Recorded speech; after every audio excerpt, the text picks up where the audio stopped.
नमस्कार, स्वागत है आप सभी का तोमर एकेडमी के यूट्यूब चैनल पर। मैं आर.एस. तोमर आप सभी का एकेडमी के इस चैनल पर बहुत-बहुत स्वागत करता हूं। बच्चों, अभी हम दिल्ली पुलिस प्रीवियस ईयर जो 2023 में पेपर हुआ था उसका सॉल्यूशन मैं करा रहा हूं। तो जो भी बच्चे दिल्ली पुलिस जिनका भी पेपर अभी 18 से शुरू हो रहे हैं, 18 दिसंबर से 6 जनवरी तक चलेंगे, तो आपके लिए जो है ये इम्पॉर्टेंट है। तो आप जो है इसे ध्यान से देखेंगे।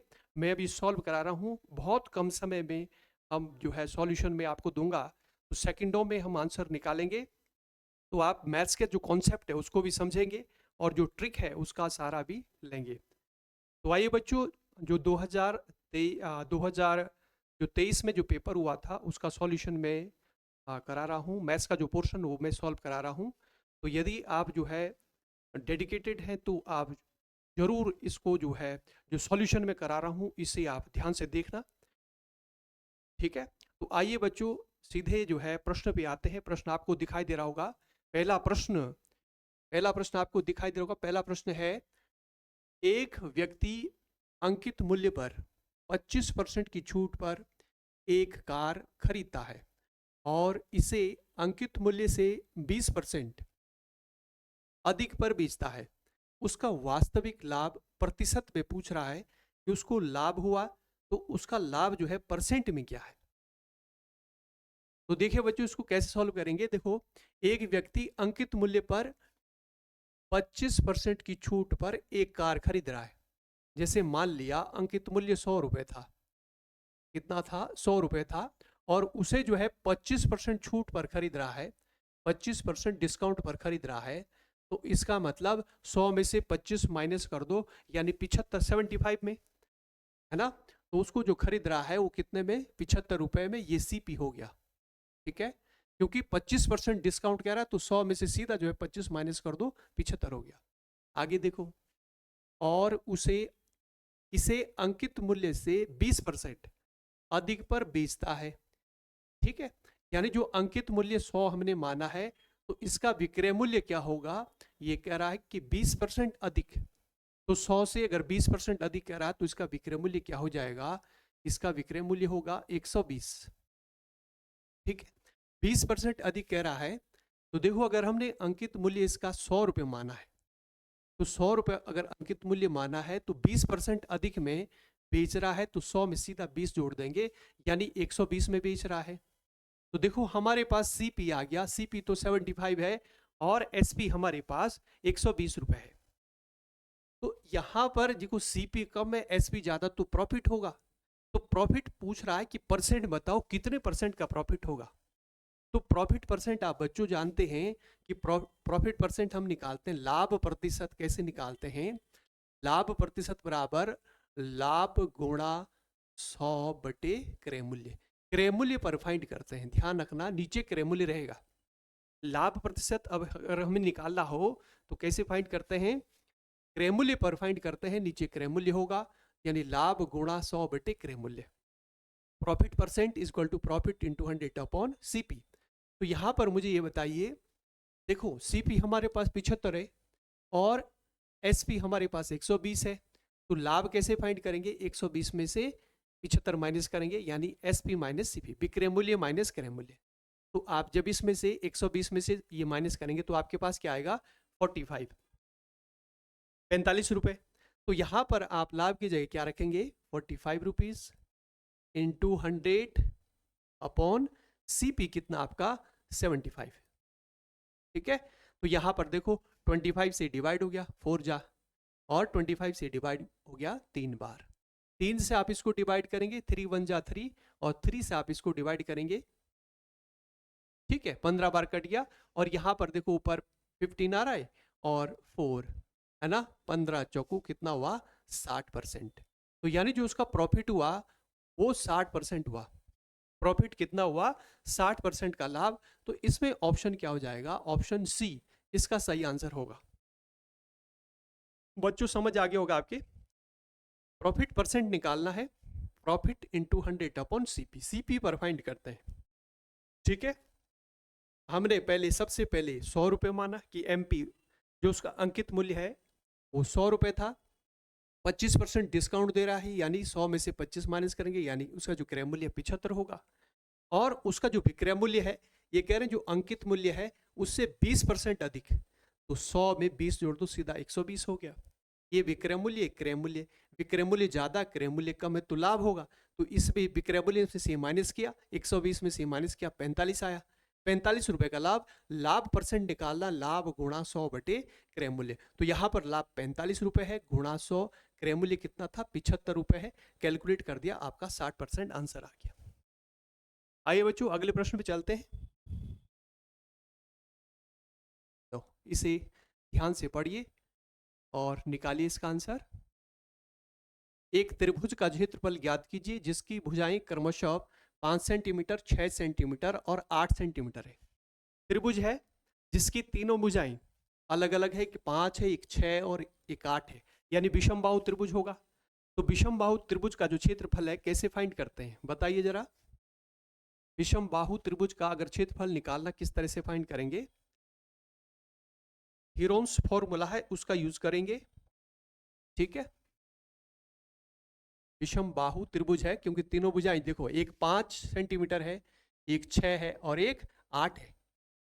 ये ऐसे कोई त्रिभुज है, तीनों भुजाएं डिफरेंट है, एक 5 है 5 सेंटीमीटर, एक 6 सेंटीमीटर और एक 8 सेंटीमीटर है, ठीक है। तो ये विषम बाहु त्रिभुज हो गया।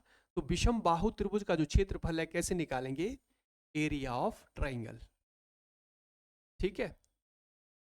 कैसे निकालते हैं, under root S minus A, S minus B और एस माइनस सी, ये फॉर्मूला यूज करना है, जहां पर वेयर एस क्या है, S is equal to A plus B plus C by 2।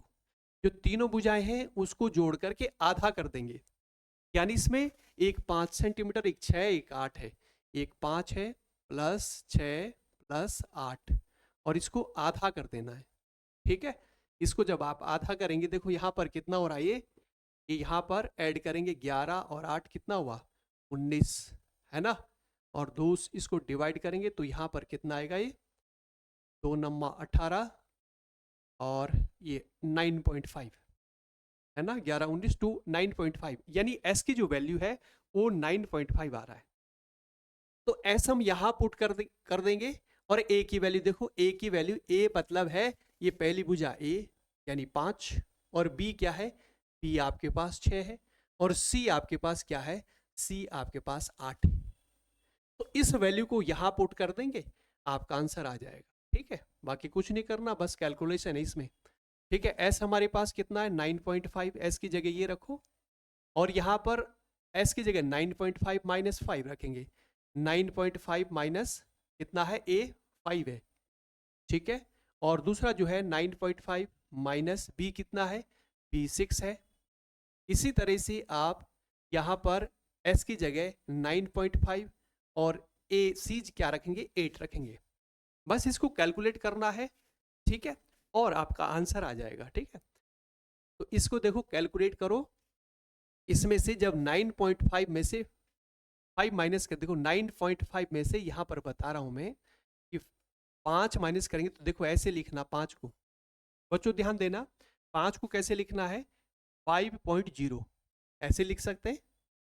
इस 5 को इस तरह से लिखा, तो यहां से 5 ये 5 आ गया, और यहां से 9 में से 5 माइनस हुआ कितना आ गया, 4, 9.4, इस तरह से माइनस करना है। तो यहां पर आपका देखो, यहां पर क्या आएगा, 9.5 इंटू, इसमें से माइनस किया तो 4.5 है ना, इसमें से ये माइनस करेंगे तो 0.5 आएगा यहां पर, यहां से ये 3 आ गया, 3, 9 में से 6 माइनस 3 और 0.5, और यहां पर आ गया, देखो ये आ गया माइनस करके, ठीक है। समझ आ रहा होगा आपके, इसमें से हम माइनस करते जा रहे हैं। अभी मैंने आपको बताया कि 9.5 में से 5 जब माइनस करेंगे तो 5 को आपने ऐसे लिखना है, 5 के बाद दशमलव लगानी ऐसे, तो दशमलव के सीध में दशमलव आ जाए, ऐसे इस तरह से माइनस करेंगे, इस तरह से आ गया बच्चों। ये समझ आ रहा होगा आपके। देखो देखो कैलकुलेशन भी सिखा रहा हूं, बाकी इसमें कुछ नहीं था। इसमें जो है तीनों भुजाएं अलग अलग है, तो आपने बस ये फॉर्मूला याद रखना है, ये फॉर्मूला यूज करना। बाकी तो कैलकुलेशन है इसमें, किस तरह से मैंने माइनस किया वो मैं आपको सिखा रहा हूँ। देखो आगे भी मैं आपको सिखाऊंगा। देखो यहाँ पर क्या करना है, दशमलव के बाद एक अंक है, यहाँ भी एक अंक है, यहाँ भी एक अंक, यहाँ दशमलव हटा सकते हैं आप, नीचे 10 लिख दो।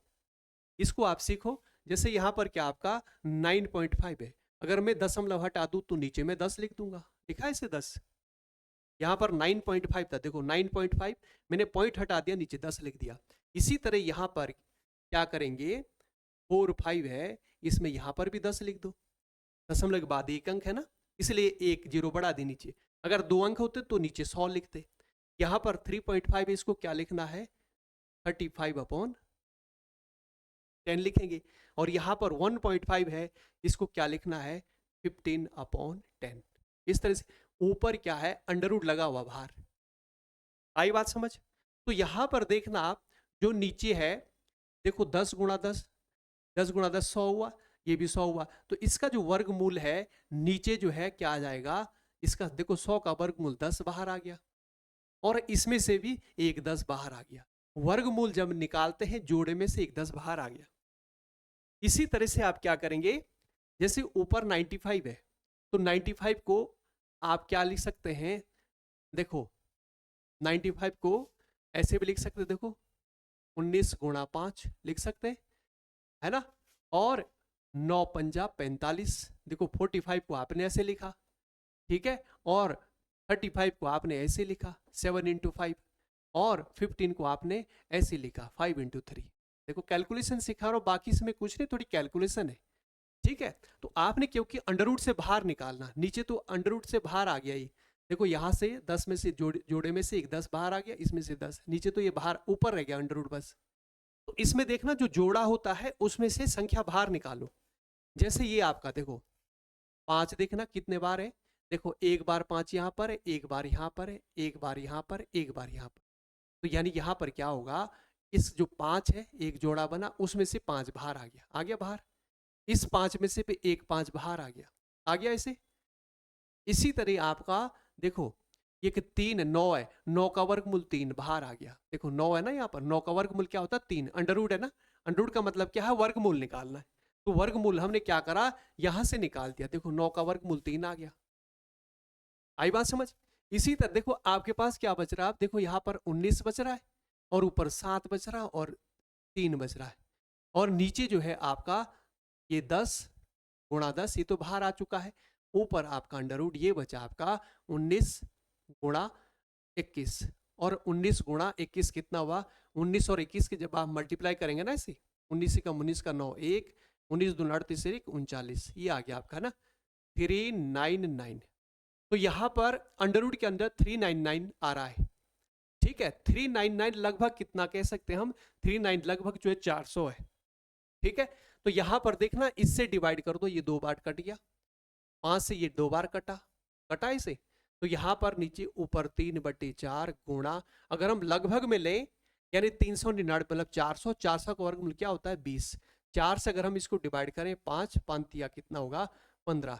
तो लगभग इसका जो है 15 जो है आंसर आएगा, यानी 15 के नियरेस्ट वैल्यू देखो आपका क्या है, ये है, यानी 14.98, ठीक है। क्योंकि अगर हम वर्गमूल निकालेंगे 399 का, तो देखो मैंने 399 मतलब मैंने 400 माना, 400 का वर्गमूल 20 होता है, लेकिन अगर हम एग्जैक्ट इसका निकालेंगे तो 20 से थोड़ा सा कम आएगा, इसलिए यहां पर क्या बनेगा आपका 14.98 बनेगा। तो आपका आंसर ये बनेगा, ठीक है। तो बच्चों आपके समझ आ गया होगा, इसमें ज्यादा कुछ नहीं, इसमें केवल जो है आपने ये फॉर्मूला ध्यान रखना है, S S minus A S minus B S minus C. A आपका 5 है, बी आपका 6 है, सी आपका 8 है।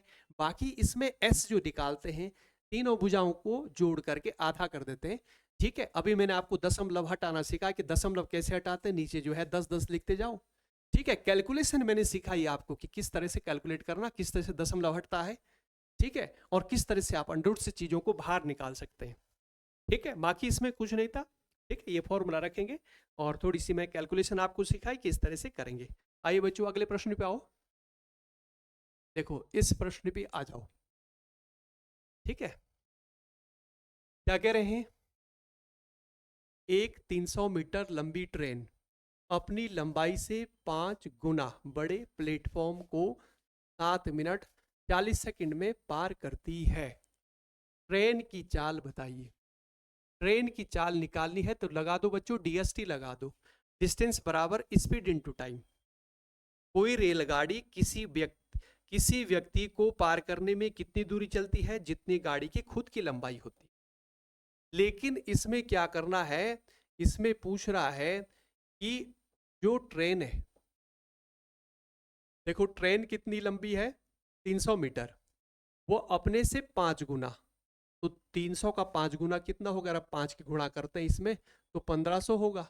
बनेगा कि नहीं बनेगा, देखो 1500 बनेगा। यानी 300 का जो 5 गुना है वो क्या बनेगा, 300 का 5 गुना बनेगा 1500। तो इसका मतलब जो प्लेटफॉर्म है वो उसकी लंबाई कितनी है, 1500 मीटर है ना। प्लेटफॉर्म की लंबाई 1500 मीटर है। ये बोला कि अपने से एक रेलगाड़ी 300 मीटर लंबी है अप, है ना, और अपने से 5 गुने लंबे प्लेटफॉर्म को, तो 300 का 5 गुना कितना होगा, 1500। तो प्लेटफॉर्म की लंबाई तो है 1500 और ट्रेन की लंबाई है 300। तो ट्रेन किसी प्लेटफॉर्म को पार करने में कितनी दूरी चलेगी, जितनी गाड़ी की खुद की लंबाई है 300 और प्लेटफॉर्म की लंबाई 1500, उसको जोड़ देंगे। ट्रेन की लंबाई प्लस प्लेटफॉर्म की लंबाई। तो ट्रेन की लंबाई 300 है, प्लेटफॉर्म की लंबाई 1500 है, क्योंकि 300 का ये वाला 5 गुना प्लेटफॉर्म, यानी ट्रेन की लंबाई से 5 गुना है, तो 300 का 5 गुना 1500 हो गया। तो आप क्या करेंगे, डीएसटी लाइक डिस्टेंस बराबर स्पीड इनटू टाइम, दूरी बराबर चाल गुणा समय। तो दूरी कितनी चलेगी रेलगाड़ी, 300 जितनी उसकी खुद की लंबाई है। देखो ये रेलगाड़ी है, ठीक है, ये रेलगाड़ी है। तो ये जो रेलगाड़ी है किसी प्लेटफॉर्म को पार करने में जैसे कोई प्लेटफॉर्म है, ठीक है, ये कोई प्लेटफॉर्म है जिसकी लंबाई कितनी है, इसकी लंबाई तो 300 कह रहा है कि 300 मीटर है, ठीक है। तो इसका 5 गुना कह रहा है, तो इसका 300 का 5 गुना क्या हो जाएगा, 1500 मीटर। तो ये रेलगाड़ी इस प्लेटफॉर्म को पार करने में कितनी दूरी चलेगी, जिसकी जितनी इसकी लेंथ है और इसकी लेंथ दोनों को जोड़ देंगे, 1500 और 300 कितना हो जाएगा, ये हो जाएगा आपका 1800। 1500 और 300 18। तो यहां पर डिस्टेंस की जगह क्या रखना है, 1800 मीटर। बच्चों ये बात समझ आ रही कि नहीं आ रही, देखो मैंने डिस्टेंस की जगह 1800 रखा, ठीक है। कैसे, 300 गाड़ी की लंबाई है और 1500 प्लेटफॉर्म की लंबाई है, तो 300 प्लस 1500 कितना हुआ, 1800, ठीक है। कोई रेलगाड़ी किसी प्लेटफॉर्म को, किसी पुल को या किसी दूसरी गाड़ी को पार करने में कितनी दूरी चलती है, जितनी गाड़ी की खुद की लंबाई है प्लस प्लेटफॉर्म की लंबाई, या पुल होता तो पुल की लंबाई, है ना, कोई दूसरी खड़ी ट्रेन है उसकी लंबाई, ठीक है, दोनों को ऐड कर देते हैं। तो हमने ऐड करा, 300 गाड़ी की लंबाई है और 1500 प्लेटफॉर्म की लंबाई है, तो टोटल डिस्टेंस 1500 प्लस 300 1800। तो डी की जगह बच्चों ये समझ आ गया। चलो ठीक है, स्पीड आपने निकालनी, स्पीड आपने निकालनी, एस निकालना है। टाइम कितना लगा दिया हुआ, देखो प्लेटफॉर्म को 7 मिनट 40 सेकंड में पार कर रही है, ये मिनट में है ये सेकंड में, एक टाइम मिनट में दिया है और एक सेकंड में दिया है, इसको चेंज करना है। देखो क्या करना है, यहां पर देखो मीटर पर सेकंड में, आंसर भी मीटर पर सेकंड में सारे। तो आपने क्या करना है, इस मिनट का सेकंड बनाओ। आप जानते हैं कि एक मिनट में कितने सेकंड होते हैं, 60 सेकंड। एक मिनट बराबर कितने सेकंड होते हैं, 60 सेकंड होते हैं, होते कि नहीं होते। तो 7 मिनट बराबर कितना होगा, 7 गुणा 60 सेकंड्स, ठीक है, और प्लस 40 सेकंड्स। तो हमने सेकंड में 7 मिनट को सेकंड में बदला। तो जब मिनट को सेकंड में चेंज करना हो, किससे गुणा करेंगे, 60 से, ठीक है। तो 60 से हमने गुणा करा, ठीक है, 60 से गुणा करेंगे तो ये सेकंड, मिनट का सेकंड बन गया, कितना हुआ, 7 छक्के 42 हुआ, 420 सेकंड प्लस 40 सेकंड ये है। तो टोटल कितना सेकंड हुआ, 40 सेकंड, ये कितना हुआ टोटल, 460 सेकंड्स। टोटल सेकंड्स कितने हो रहे हैं, टोटल सेकंड हो रहे हैं 460, ठीक है। यानी 7 मिनट 40 सेकंड को हमने मिनट को सेकंड में चेंज करा, 7 मिनट में 60 से गुणा करी, क्योंकि एक मिनट में 60 सेकंड होते हैं। तो 7 गुणा 60 कितना हुआ, 7 छक्के 42, 420 प्लस 40 ये हुआ 460 सेकंड। बात समझ आई। तो हमने जो मिनट थे उसको सेकंड में चेंज किया, यहाँ पर 7 गुणा 60 रखा, 420 प्लस 40 इसको ऐड किया तो यहाँ पर हो गया 460 सेकेंड्स। तो यहाँ पर जो टाइम है उसको रखना है 460 सेकेंड्स। ठीक है, अब यहाँ पर स्पीड हमने एस मानी है तो स्पीड एस जो है हम फाइंड कर देंगे, बस आ गया आपका आंसर। ठीक है, तो आपका आंसर आ गया। यहाँ पर क्या करेंगे, देखो 0 से 0 कैंसिल कर दो, देखो इस 0 से ये 0 कटा। ठीक है, और यहाँ पर 2 से यहाँ डिवाइड करो 23, और 2 से यहाँ डिवाइड करो 90 हुआ। ठीक है, इस 23 को यहाँ से हटाओ तो कहाँ जाएगा, नीचे 90/23, ऐसे हो गया। स्पीड आपकी आ गई, कितनी आ गई, 90/23। अगर इससे आप डिवाइड करोगे इसको तो डिवाइड कर दो, है ना। इससे अगर डिवाइड करोगे 23 से आपने डिवाइड करना है, 23 से आपने क्या करना, 90 को डिवाइड करना। देखो मिक्स फ्रैक्शन में दे रखा है तो देखो डिवाइड करना मैं आपको सिखा रहा हूँ कैसे करेंगे, मिश्रित भिन्न में मिक्स फ्रैक्शन में कैसे निकालते हैं वो देखो बच्चों, देखना यहाँ पर। ठीक है, यहाँ पर देखो देखो अगर हम 4 से डिवाइड कर, 4 बार तो ज़्यादा हो जाएगा, है ना। 3 बार करो, देखो 3 तिया 9 और 3 दूना 6, ये यानी 23 तिया कितना 69 हुआ। अगर इसमें से हम माइनस करते हैं तो 10 में से 1, यहाँ पर 8, 21 आ गया। ठीक है, अब देखो यहाँ पर 3 बार पूरा पूरा कट रहा है तो इसको ऐसे लिखते हैं, कैसे लिखेंगे, 3 सही 21/23। पहले ये लिखते हैं 3, फिर ये जो रिमाइंडर है इसको लिखते हैं ऊपर, और फिर नीचे किसको लिखें, जिससे आपने भाग दिया था, ऐसे। फिर देखो बच्चों एक बार 23 का हमने 90 में भाग दिया, 3 बार गया। ठीक है, 23 दिया, ये देखो 69, इसमें से माइनस किया 21, तो पहले 3 लिखना है, फिर जो रिमाइंडर है उसको लिखना है, फिर जिससे डिवाइड किया वो लिखना है। तो यानी ये आ गया मिश्रित भिन्न, मिक्स्ड फ्रैक्शन। ठीक है, तो 3 सही 2/23, 3 and 21/23। तो ये जो है स्पीड आ गई। तो यहाँ ऑप्शन में देखो 3 सही 21/23, देखो यहाँ पर है 3 सही 21/23, तो आपका आंसर क्या होगा, ये हो जाएगा। बहुत आसान था, कुछ नहीं करा हमने, डीएसटी लगाए, distance speed into time. Speed distance कितनी है, 300 गाड़ी की लंबाई, 1500 प्लेटफॉर्म, 1800 हो गया, स्पीड हमने निकाल दी। टाइम जो है यहाँ पर मिनट था, 7 मिनट 40 सेकंड, मिनट का हमने सेकंड में चेंज कर दिया। और आप जानते हैं कि 1 मिनट में कितने सेकंड होते हैं, 1 मिनट में होते हैं 60 सेकंड, तो 7 मिनट में कितने सेकंड बनेंगे, तो 7 गुणा 60, यहाँ पर 40 सेकंड ये है, ये 420 प्लस 40 कितना हुआ, ये आपका 460 सेकंड। तो यहाँ पुट कर दिया, बस कैलकुलेट कर दिया, आंसर आ गया। ठीक है, ये भी मैंने सीखा किस तरह से अब 23 से आप डिवाइड करेंगे, तो मैंने आपको सिखाया कि कैसे जो है डिवाइड करते हैं और इसको मिश्रित भिन्न में कैसे लिखते हैं। ठीक है, तो जिन बच्चों को ये लिखना नहीं आ रहा है, ठीक है, तो आपको मैंने सिखा दिया किस तरह से आप इसको लिखेंगे। जिनको आता बहुत अच्छा, जिनको नहीं आता उनके लिए मैंने सिखा दिया मिश्रित भिन्न में, मिक्स फ्रैक्शन में ऐसे लिखा जाता है। 23 से हमने इसको डिवाइड किया 3 बार, ऐसे रिमाइंडर आ गया, इसको ऐसे लिखा। समझ आ गया बच्चों, चलो आगे अगले प्रश्न में चलते हैं। ये प्रश्न समझ आ गया होगा। ठीक है, एक बार आप खुद भी इसको प्रैक्टिस करें, अपना हाथ चलाएं, तो देखिए अगले प्रश्न भी चले। चलो ये प्रश्न देखो जरा, इसको करो। यदि ये दे रखा रेशियो, ये दे रखा है, ये 48 है, 2z का मान पूछ रहा है। एक बार ध्यान से देखिएगा क्या कह रहा है।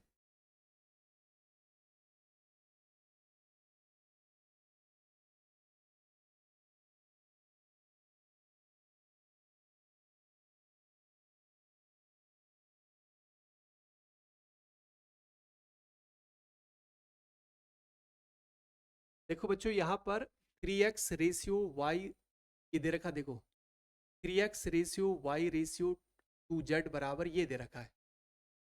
फिर कह रहा है कि 5x minus 3y plus 4z बराबर 48 है। ये पूछ रहा है कि 2z का मान क्या होगा। अब हमें z का मान पता होना चाहिए, z का मान क्या है, तो देखो जरा यहां से क्या करना, यहां से निकाला। देखो 3x बराबर कितना है, यहां पर देखना 3x की वैल्यू तो ये है 6, y की वैल्यू ये है और z की वैल्यू ये है।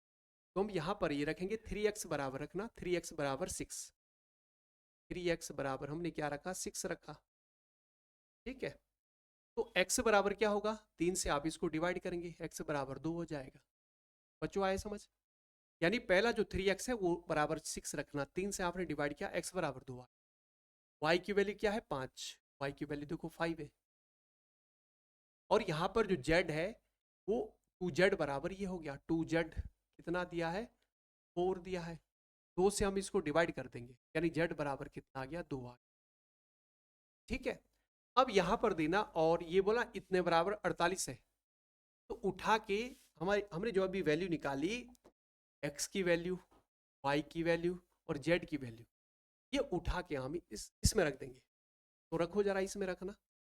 यहाँ पर 5 है, देखो 5 है ना, 5 इंटू एक्स की जगह क्या रखना, एक्स की जगह 2 रखना, यहाँ पर 2 रखो। -3 इंटू वाई की वैल्यू क्या है, 5, 5 रखो यहाँ। ठीक है, 5 यहाँ रखेंगे। फिर यहाँ पर देखो जरा, अगर हम 4 इंटू ये रखते हैं आपका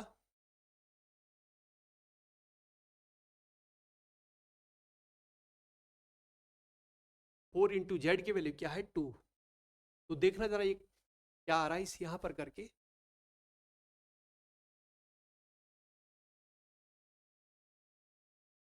एक्स, वाई और जेड, बच्चों पहले इसका ना रेशियो निकाल दो।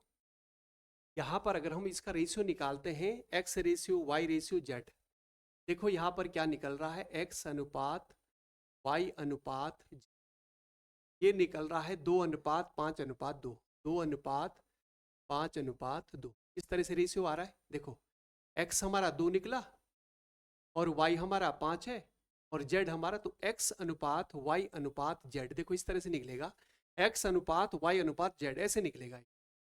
तो अनुपात ये है, तो जहां पर भी अनुपात दिया तो इसके साथ हम ऐसे ले कि x की वैल्यू क्या है, 2a, y की वैल्यू देखो, y की, x की वैल्यू तो ये है, y की वैल्यू ये है, z की वैल्यू ये है, तो इसको ऐसे लेना, x की वैल्यू लेना 2a और y की वैल्यू लेना 5a और z की वैल्यू लेना है 2a, ऐसे लेना है। x की वैल्यू इस तरह देखो, रेशियो में है तो रेशियो में इसके साथ a लेता है, ऐसे 2a ले लो, 2b ले लो, कुछ भी ले सकते हैं आप, लेकिन यहां पर भी a ले रहे हैं तो यहां भी a, यहां भी a, अगर यहां b लोगे तो यहां भी b, यहां भी b, यहां भी b, इस तरह से लेना है। तो यानी x, y और z, इन तीनों का जो रेशियो है वो 2:5:2 आ रहा है। आ रही बात समझ? ठीक है, इस तरह सारा, अगर x की वैल्यू ये है तो y की वैल्यू क्या है, 5a और z की वैल्यू क्या है, 2a। यहां पर आना, अब आना यहां पर इस जगह, जो यहां पर ये दिया था इस जगह आ जाओ। इसमें जो है ये देखो 5 दिया है, 5 इंटू एक्स, एक्स की वैल्यू 2a रखो, यहां पर 2a रखा, -3 इंटू वाई की वैल्यू यहां पर रखना, 5a रखना, प्लस 4 इंटू जेड की वैल्यू क्या रखना है, 2a रखना है, और बराबर में क्या है, 48। आगे बच्चों समझिए, देखो सबसे पहले हमने x, y और z की वैल्यू निकाली। x 2 है, y जो है 5 है और z क्या है, तो x, y और z का जो रेशियो है वो 2:5:2 है। तो अनुपात पे कहीं पर दिया होता तो उसके साथ ऐसे लेते हैं 2a, है ना, ऐसे 5a 2a, या ऐसे लेना 2b 5b और 2a 2b, तो सब जगह b लेना, मैंने a लिया ऐसे, है ना, 2a 5a, और ये समझ आ गया होगा। तो यहाँ पर x की वैल्यू ये है, y की वैल्यू ये है, z की वैल्यू, तो हमने एक x की वैल्यू यहाँ रख दी x की जगह, y की वैल्यू 5a थी, यहाँ रख दी, z की वैल्यू 2a है, यहाँ रख दी। ठीक है, तो यहाँ पर बराबर 48 है। इसको हम कैलकुलेट करेंगे, थोड़ा कैलकुलेट कर दो जरा। देखो यहाँ पर 5 दूना 10 हुआ, 10a minus 15a plus 8a is equal to कितना हुआ, 48 हुआ। देखो ये प्लस का है और ये प्लस का है, 10 और 8 18, 18 में से 15 माइनस हुआ 3a बराबर 48 हुआ। 3 से हमने इसको डिवाइड किया, 3 ही कम 3 6 के 18, a की वैल्यू क्या आ रही है, 16 आ रही है।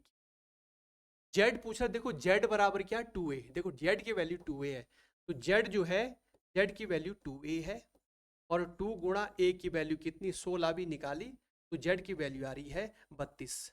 z की वैल्यू क्या निकली, 32। तो पूछ क्या रहा है कि 2z बराबर क्या होगा, तो z बराबर जब 32 है तो 2z बराबर क्या होगा, तो 2 गुणा 32, यानी 32 दूनी 64। तो इसका आंसर क्या बनेगा, इसका आंसर बनेगा 64।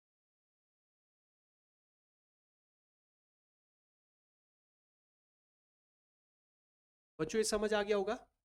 देखो यहाँ पर हमने जेड की वैल्यू निकाली, देखो जेड की वैल्यू क्या है 2a है, देखना यहाँ पर जेड की वैल्यू क्या है 2a है, ठीक है 2a यहाँ पर है।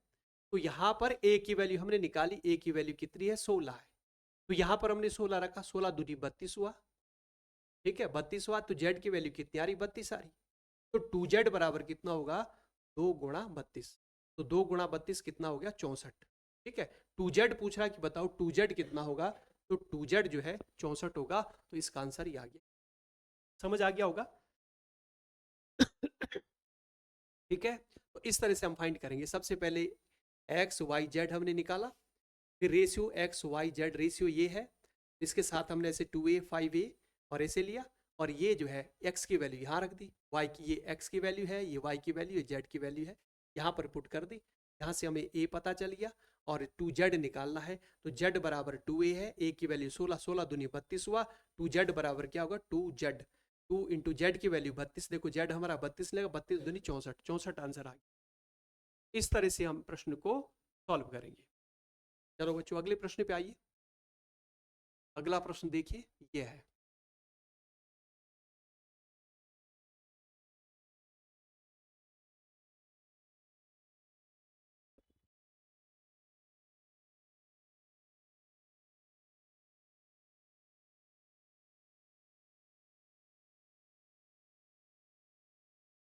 इसको सॉल्व करेंगे। ए ने एक काम का 2/3 भाग 8 दिन में पूरा किया है और बी ने शेष काम को 20 दिन में पूरा करता है, यदि वे दोनों मिलकर काम करते तो काम कितने दिन में पूरा हो जाता। टाइम एंड वर्क का क्वेश्चन है, तो देखो जरा पहली लाइन देखो, पहले आप पहली लाइन को पढ़ो ध्यान से और पहली लाइन को सॉल्व कर दो, ठीक है कितना कह रहा है 2/3 भाग। देखो पहली लाइन देखना किस तरह से लिखेंगे, देखो ए ने एक काम का 2/3 भाग कितने दिन में करा 8 दिन में, देखो पहले इसको लिखो, ए ने 2/3 भाग कितने दिन में करा 8 दिन में करा, ऐसे लिख लो पहले, लिख दिया, ये लाइन समझ आ रही है, ए ने 2/3 भाग 8 दिन में करा, लिखा ऐसे। अब ये बताओ अगर 2/3 भाग 8 दिन में करा तो पूरा काम कितने दिन में करेगा, ए जो है एक भाग कितने दिन में करेगा, इसको क्रॉस मल्टीप्लाई कर दो, 3 तो जाएगा इधर, 2 जाएगा नीचे, ऐसे जाता है, देखो यहाँ पर 3 इधर चलेगा, 2 यहाँ चलेगा, तो यहाँ एक बचा ना, देखो 3 का मल्टीप्लाई यहाँ 24 हुआ, ठीक है 2 ये नीचे चलेगा, 2 से आप इसको डिवाइड करेंगे, यहाँ पर कितना आ गया 12 दिन, ठीक है 12 दिन आ गया, ठीक है। तो ए जो है पूरा काम कर सकता अकेले 12 दिन में, अगर ए काम पे जाता तो पूरा काम कर लेता वो 12 दिन में। ये पता कहाँ से चला, जो ये पहली लाइन दी थी, क्योंकि 2/3 2/3 मतलब 2/3 भाग करा 8 दिन में, एक भाग कितने दिन में करेगा, ऐसे 3 यहाँ जाएगा 2 यहाँ जाएगा, यानी 12 दिन में कर पा रहा है। बच्चों ये बात समझ आ रही, आगे बढ़ो दूसरी लाइन पे आओ, बी शेष काम, भाई शेष काम कितना 2/3 भाग तो इसने करा, तो शेष काम कितना बचा, शेष काम कैसे निकालते हैं, रिमेनिंग वर्क जो निकालते हैं, ठीक है रिमेनिंग वर्क यानी जो शेष काम है कैसे निकालते हैं, पूरे काम में से ये माइनस कर देंगे, कैसे निकालते हैं, जो पूरा काम है इसको 1 लिखते हैं, इसमें से हम क्या माइनस कर देंगे, ये माइनस कर देंगे 2/3 घटा दो, घटा दिया, ऐसे देखो 3 ही कम 3 में से 2 माइनस किया, कितना आ गया 1/3 भाग, इतना काम बचा हुआ ना, देखो शेष काम ऐसे निकाला, तो शेष काम को कौन कर रहा है, बी कर रहा है, और कितने दिन में कर रहा है 20 दिन में, ऐसा बोल रहे हैं कि शेष काम को बी 20 दिन में कर रहा है। तो सबसे पहले हमने ये निकाला कि शेष काम कितना है, कितना काम बचा हुआ है, तो शेष काम हमने इस तरह से निकाला कि जो शेष काम है ये, यानी पूरे काम को 1 मानते हैं, उसमें से 2/3 माइनस कर दिया, तो ऐसे 3 1 जा 3 -2 यानी 1/3 कितना काम बचा हुआ, इसको किसने करा, इसको बी कर रहा है, और कितने दिन में कर रहा है 20 दिन में। तो देखो यहाँ पर देखो बी जो है कितना काम कर रहा है 1/3 काम कर रहा है, ठीक है ये 1/3 1/3 इतना भाग इतना काम कर रहा है कितने दिन में, 1/3 काम करा उसने कितने दिन में कर रहा 20 दिन में, ऐसे लिखा आपने, ठीक है। तो इसलिए जो बी है वो पूरा काम, अगर एक काम इससे कराएं, पूरा काम कराएं, कितने दिन लगेंगे, ये क्रॉस में जाएगा यहाँ पर ही, देखो यहाँ पर है 3 यहाँ चलेगा, यानी 60 दिन में। यदि बी इस काम को करता तो बी को यही काम करने में कितने दिन लगते, 60 दिन। और ए को कितना टाइम लग रहा था, ए का हमने निकाला, ए को जो है पूरा काम करने में लग रहे हैं 12 दिन, और बी को अकेले कितने दिन लग रहे हैं, 60 दिन। तो देखो पूछ क्या रहा है, वो कह रहे हैं यदि वे दोनों मिलकर काम करते तो काम कितने दिन में हो जाता, दोनों मिलकर। तो हमें पता चल चुका है यहाँ पर कि ए पूरा काम अकेले 12 दिन में कर सकता है, बी एक काम को 60 दिन में कर सकता है। तो दोनों मिलकर कितने दिन में कर लेंगे, तो ऐसे कर लो, यहां से देखो एक दिन का काम निकाल दो, ठीक है। ए और बी का मिलकर मिलकर एक दिन का काम, एक दिन का काम, एक दिन का काम कितना हो जाएगा है, बताओ बच्चों, एक दिन का काम क्या होगा। भाई इसको क्या करेंगे, यहां पर जो 1/12 है, 1/12 10 1/60, तो ये ए जो है पूरा काम 12 दिन में करा तो एक दिन में कितना, 1/12। बी पूरा काम 60 दिन में करा तो एक दिन में कितना, 1/60, है ना। एक दिन का काम क्या, दोनों ए प्लस का मतलब दोनों मिलकर काम कर रहे हैं, दोनों दोनों का मिलकर एक दिन का काम, 1/12 प्लस 1/60, ठीक है। तो यहां पर जब हम एलसीएम लेंगे तो यहां पर क्या बनेगा, 60 आएगा। और यहां पर कितने से गुणा करें कि, यहां पर 12 में कितने से गुणा करें कि 60 बन जाए, तो 5 से करेंगे। और यहां पर कितने से करें, यहां तो 60 बनाओ एक, तो 5 और 1 कितना हुआ, 6, 6/60। तो यहां पर 6 ही कम 6, 6 ही कम 6 कितना हुआ, 1/10, ठीक है। उलट दो इसको, 10 ऊपर 1 नीचे, यानी 10 दिन लगेंगे। कितना टाइम लगेगा, 10 दिन लगेंगे। अगर ये जो है मिलकर काम करते हैं तो इसको उल्टा कर देंगे, यानी देखो ए और बी का एक दिन का काम निकला ना 1/10, तो ये क्रॉस में आ जाएगा ऐसे, यहाँ 10, ये 10 यहाँ आ जाएगा, 10 दिन, यहाँ बचेगा एक काम, एक काम कितने दिन में हो जाएगा, 10 दिन। तो इसका आंसर क्या बनेगा, आंसर डी बनेगा, ठीक है। इस तरह से सॉल्व करेंगे, समझ आ गया होगा। पहले हमने ये ए का देखा कि ए जो है अकेले कितने दिन में कर सकता, 12 दिन में करता। शेष काम मैंने बताया कि कैसे निकालते हैं, वो मैंने आपको सिखाया कि पूरे काम को एक लिखते हैं, उसमें से ये जो 2/3 इसने करा था तो माइनस कर दिया, शेष काम हमारे पास आ गया। इसको बी करेगा, और बी कितने दिन में करा, यहाँ लिखा कि 20 दिन में। तो बी ने जो है जो शेष काम था 1/3 बचा ना, शेष काम 20 दिन में करा, तो यहाँ से हमने ये निकाल दिया कि बी अगर अकेले करता पूरा काम कितने दिन लगते, 60 दिन, 3 इधर चले गया 60। तो ए जो है पूरा काम 12 दिन में कर सकता है, बी अकेले 60 दिन में, दोनों को भेजेंगे काम पे, तो एक दिन का काम क्या होगा, 1/12 प्लस 1/60, ठीक है। दोनों काम ने निकाला तो यहाँ एलसीएम 60 आ गया, कैलकुलेट किया 1/10, यानी 10 दिन लगेंगे, पूरा काम करने में कितना टाइम लगेगा, 10 दिन लगेंगे। तो बच्चों समझ आ गया होगा, मैंने अच्छे से समझाने का प्रयास किया और आपकी समझ आ गया होगा। तो अभी जो है आज के लिए तो हम इतना ही करते हैं। तो आप जो है अगर आपके ये और वीडियो भी चाहिए तो आप और क्लास भी में जो है, जो पेपर 2023 का जो पेपर हुआ था उसका सॉल्यूशन मैंने अभी कराया तो दिल्ली पुलिस के लिए, तो आप जो है कमेंट करके ज़रूर बताएं कि आपके लिए और सॉल्यूशन भी चाहिए। और इस तरह से बहुत सारी शिफ्टों में पेपर हुए हैं तो वो मैं जो है करा रहा हूँ। तो लगभग जो है 7 बजे के आसपास जो है आपको ये वीडियो जो है मिलती रहेगी, ठीक है। एसएससी जीडी के जो पेपर है वो भी मैं सॉल्व करा रहा हूँ, और दिल्ली पुलिस के जो पेपर है, कांस्टेबल का जो पेपर 2023 में आता है वो भी मैं सॉल्व करा रहा हूँ। तो आपने अच्छे से मेथड सीखने हैं, और शॉर्ट्स का भी कुछ शॉर्ट ट्रिक है तो उसका इस्तेमाल करना, लेकिन कॉन्सेप्ट को समझना, क्योंकि मैथ्स में रटना नहीं है, कॉन्सेप्ट को समझना है कि पूछ क्या रहा है, किस तरह से सॉल्व करना है। जैसा भी मैंने आपको बताया कि शेष काम कैसे, तो आपको ये रिमेनिंग वर्क निकालना भी आना चाहिए। 2/3 भाग क्या होता है, 2/3, है ना। इस तरह से ये सारी चीज़ें आपको आनी चाहिए, गुणा भाग कैलकुलेशन वगैरह, ये प्रैक्टिस से आती है। तो मैथ्स प्रैक्टिस मांगता है, खूब प्रैक्टिस करो, मेहनत करो और सिलेक्शन पाओ। तो आप मेहनत करेंगे, प्रैक्टिस करेंगे तो का सिलेक्शन होगा। तो बच्चों खूब मेहनत करिए, और जो प्रीवियस ईयर है जो पेपर जो बच्चे नहीं लगा रहे, तो सबसे पहले आपने प्रीवियस ईयर पेपर लगाने हैं, नहीं तो आपकी तैयारी बेकार है।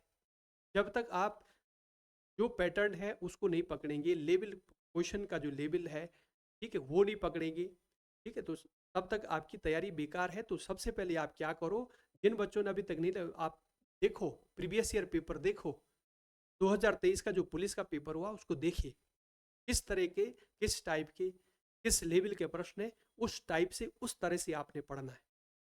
अब ये एक ही चैप्टर में मत घुसो, आपके पास टाइम नहीं है।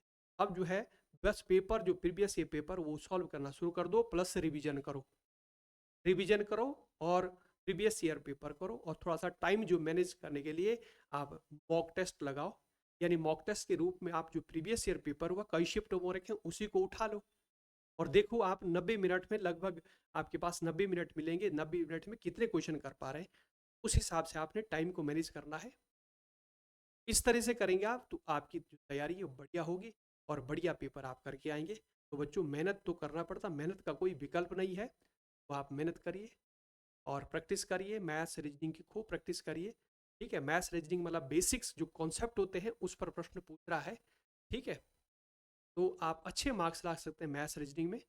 जीके जीएस तो बहुत हिंदी है, उसमें जो करंट अफेयर्स वगैरह वो थोड़ा वो पढ़ते रहें, बाकी बेसिक्स पॉलिटी है, ज्योग्राफी है, आपका हिस्ट्री है, बेसिक्स क्वेश्चन आप तैयार करें, ठीक है बच्चों। तो ये जो मैंने अभी क्वेश्चन कराए हैं समझ आ गए होंगे आपको, और यदि आगे भी आपको ये क्लास जो है आगे मैं कराता रहूँ तो आप कमेंट करके जरूर, नए होंगे, नए हैं तो आप लाइक ज़रूर करें और चैनल को सब्सक्राइब कर दें, वीडियो को शेयर भी कर दें अपने दोस्तों में। तो अब मिलते हैं फिर अगली क्लास में। धन्यवाद आप सभी का। जय हिंद।